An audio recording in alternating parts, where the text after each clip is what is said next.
Donc, il s'agit de l'action 13 du plan national chlordécone 3, reconstruire et analyser une cohorte de travailleurs agricoles potentiellement exposés au chlordécone en Guadeloupe et en Martinique, qui est réalisée dans le cadre d'un partenariat entre l'INSERM et Santé publique France. Le premier objectif, qui correspond au résultat que je vais vous présenter aujourd'hui, est de comparer la mortalité par cause de décès dans cette cohorte de travailleurs agricoles à la mortalité de la population générale. Alors, la première étape, et non la moindre, a été de reconstituer rétrospectivement une cohorte de chefs d'exploitation et de salariés agricoles qui avaient travaillé entre 1973 et 1993, donc la période d'utilisation du chlordécone, dans une exploitation bananière en Guadeloupe et en Martinique. Nous avons ensuite dû recueillir les informations d'état civil qui sont nécessaires pour rechercher les décès, essentiellement le sexe, le nom, les prénoms, la date et la commune de naissance, ainsi que des données sur la carrière professionnelle des travailleurs et sur les exploitations. Puis nous avons recherché les décès survenus dans la cohorte et leurs causes et comparé la mortalité par cause de la cohorte à celle de la population générale. Pour reconstituer la cohorte, nous avons utilisé principalement deux sources, les recensements généraux agricoles, donc les recensements de 1973, 1981, 1989, qui correspondent à la période qui nous intéresse, et les fichiers, enfin les données des caisses générales de sécurité sociale de Guadeloupe et de Martinique. Donc à partir des recensements généraux agricoles, nous avons identifié toutes les exploitations dans lesquelles il y avait de la culture de bananes d'exportation. Donc nous avons recueilli des données sur ces exploitations et constitué une liste des chefs d'exploitation. À partir de cette liste de chefs d'exploitation, nous avons d'une part, dans les fichiers des caisses générales de sécurité sociale, recherché les données d'état civil pour ces chefs d'exploitation et des données sur leur carrière.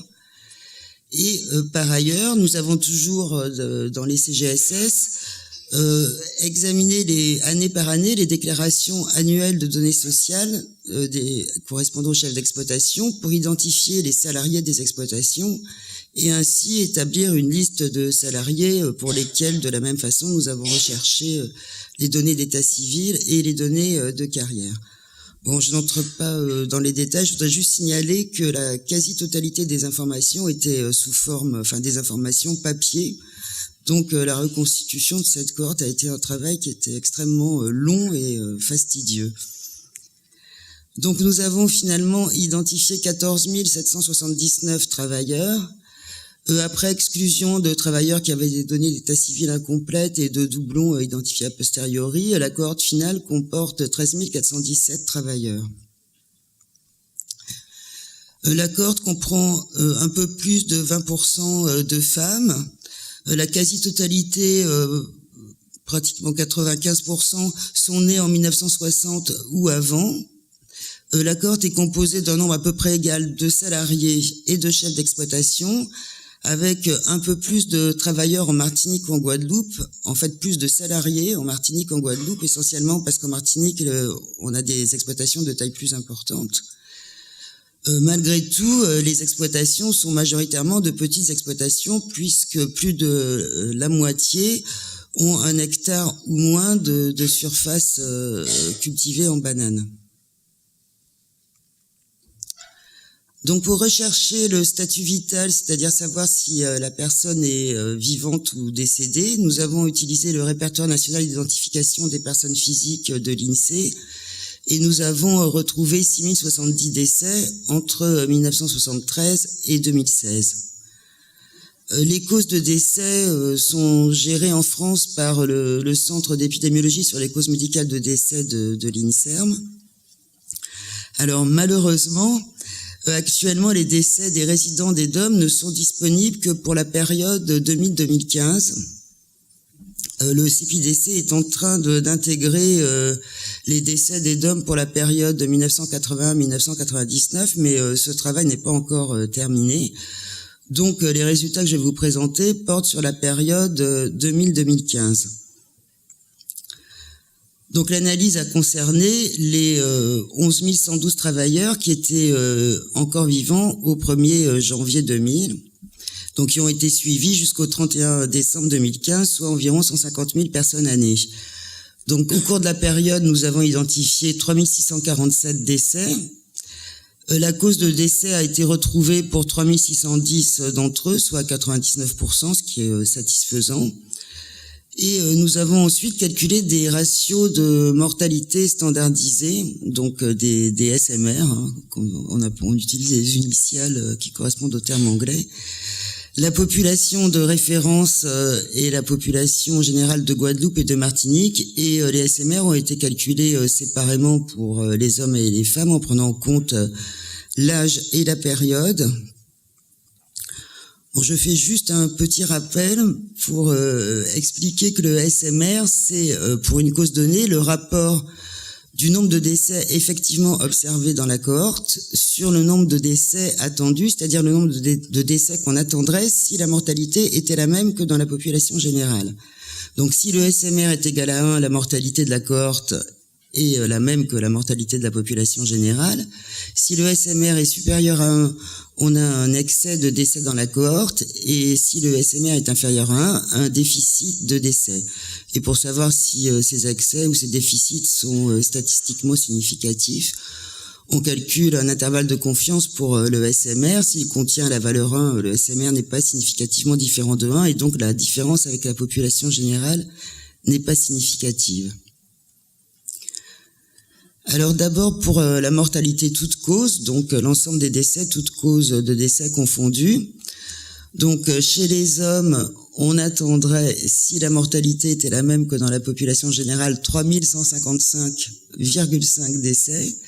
On en a observé 2924, donc moins, un SMR de 0,93, qui est significativement inférieur à 1, puisque l'intervalle de confiance ne contient pas la valeur 1.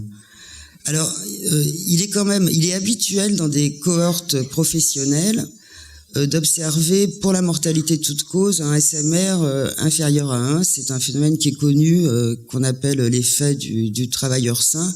Une population de travailleurs, donc de personnes qui sont en capacité de travailler et en général, globalement, en meilleure santé que la population générale. Bon, ici, cet effet du travailleur sain n'est malgré tout pas très marqué chez les hommes, et chez les femmes, donc on attendait 451,1 décès, on en a observé 723, un SMR aussi inférieur à 1 de 0,96, mais qui n'est pas significatif, donc une mortalité qui ne diffère pas de celle de l'ensemble de la population. Alors par cause de décès, ici par grande catégorie de causes de décès, alors, en vert, les SMR qui sont inférieurs à 1, en rouge, ceux qui sont supérieurs à 1, et soulignés, il n'y en a pas beaucoup, ceux qui sont statistiquement significatifs. Donc, chez les hommes, tous les SMR sont inférieurs à 1, et aucun n'est significatif. Donc, notamment pour les causes de décès les plus fréquentes, qui sont les maladies de l'appareil circulatoire et les tumeurs. Donc une mortalité chez les hommes par grande catégorie comparable à celle de la population générale. Chez les femmes, on a quelques SMR qui sont supérieurs à 1, mais aucun n'est significatif. En revanche, on a un déficit significatif de décès par maladie de l'appareil digestif chez les femmes. Ah, voilà, je sais pas, ça marche pas très bien.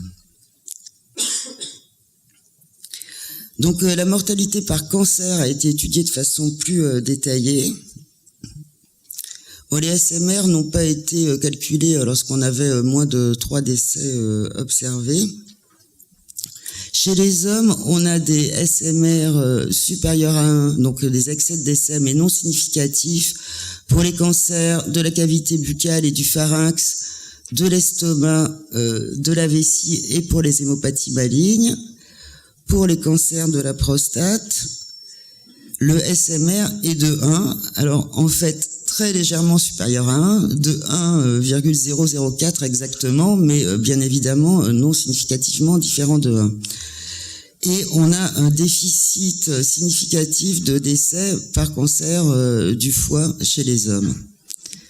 Chez les femmes, on observe un excès, alors là qui est significatif, de cancer de l'estomac, avec un SMR d'environ 2, et des SMR supérieurs à 1 mais non significatifs pour les cancers du pancréas, pour les cancers respiratoires et de la vessie, et dans une moindre mesure pour les cancers du côlon rectum. Si on détaille les hémopathies malignes, pour le myélome multiple, les SMR sont inférieurs à 1 et non significatifs. En revanche, on a un excès, alors non significatif, de décès par lymphome non-hodgkinien chez les hommes comme chez les femmes, et un excès non significatif de décès par leucémie chez les hommes.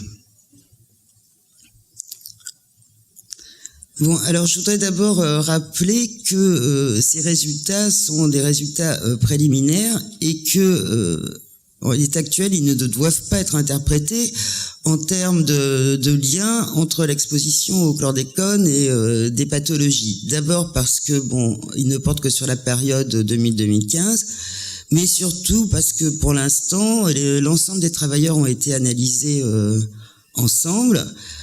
Nous n'avons pas fait de distinction en fonction des caractéristiques des travailleurs, comme par exemple le statut ou la durée d'emploi, ni en fonction des caractéristiques des exploitations, et a fortiori pas de distinction en fonction de l'exposition aux phytosanitaires. Donc il n'est pas exclu que par la suite on puisse observer des SMR élevés dans certains sous-groupes. Par ailleurs, il s'agit de données de mortalité qui ne doivent pas être interprétées comme des données d'incidence. On sait que la mortalité n'est pas un bon indicateur de l'incidence pour des pathologies qui entraînent peu souvent le décès, comme le cancer de la prostate, par exemple. Malgré ces limites, en termes de surveillance épidémiologique, cette étude permet pour la première fois d'avoir une description complète de la mortalité dans cette population de travailleurs d'exploitation bananière et montre que globalement, leur mortalité est proche de la mortalité de la population générale. Donc l'étude est en cours. Nous allons poursuivre l'analyse de la mortalité d'abord en intégrant les décès avant 2000 quand ils seront disponibles, mais aussi en analysant la mortalité en fonction des caractéristiques des travailleurs, donc salariés ou chefs d'exploitation, durée d'emploi, période d'emploi, et de certaines caractéristiques des exploitations. Nous allons également évaluer les expositions au chlordécone et à d'autres phytosanitaires à l'aide des matrices culture-exposition du programme MatPhyto qui vont vous être présentées juste après, je pense. Ce qui permettra d'analyser la mortalité en fonction des niveaux d'exposition aux phytosanitaires. À plus long terme, il sera possible d'étudier d'autres événements de santé que les décès, en particulier l'incidence des cancers à partir des données des registres. Il sera aussi possible d'effectuer des études cas témoins nichées dans la cohorte avec un recueil d'informations complémentaires. Et donc cette cohorte va être un outil utile à la fois pour la surveillance épidémiologique et pour la recherche. Donc je remercie les caisses générales de sécurité sociale pour leur collaboration ainsi que différentes personnes qui ont contribué à cette étude. Et je vous remercie de votre attention.